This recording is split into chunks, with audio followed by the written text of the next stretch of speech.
दीर्घ 22 वर्ष धरी ए अष्टसंभ महामेलन यात्रा आम तलमूल ग्राम अनुष्ठित होउछि।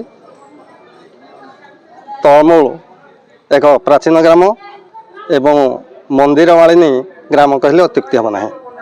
एठी आमर अष्टसंभ शिवशक्ति एवं आमर दुर्गा माता मंदिर, जगन्नाथ मंदिर एवं दक्षिण काली मंदिर एवं अन्यान्य बहु मंदिर रही।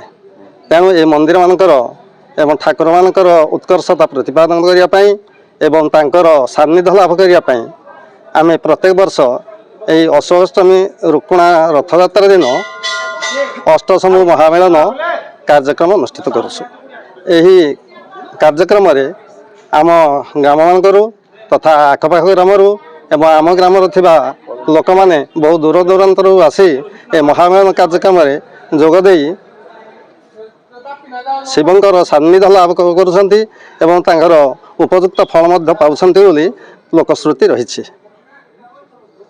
अष्टसंभ महामेलन होउछि 8 जगह शिव माने आसछंती। भोलेश्वर, बाणेश्वर, तेलेंगेश्वर, कुंभेश्वर, द्वारेश्वर, धवलेश्वर, कुंडलेश्वर और कपिलेश्वर ये 8 जगह ठाकुर आसछंती। ग्रामर मध्यभाग शासन ग्रामर प्रांतरू ए कार्यक्रम आसी गटमूल ग्रामर प्रांत पर्यंत आमर माँ ठाकुराणी मंदिर पर्यंत ए कार्यक्रम आसी। यही कार्यक्रम 1000 रु अधिक लोक योगदान कर ये आम गाँव उद्योगी भक्त मान द्वारा अनुष्ठित होउछि।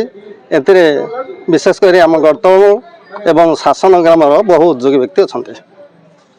धर्मयात्रा हो भक्तिक मनोभावपूर्ण यात्रा हो एठी आमर कौन प्रकार गंडगोल हुए ना। तेणु आम भक्त मान भितर यार दायित्व नहीं पिला माने भरणा करते।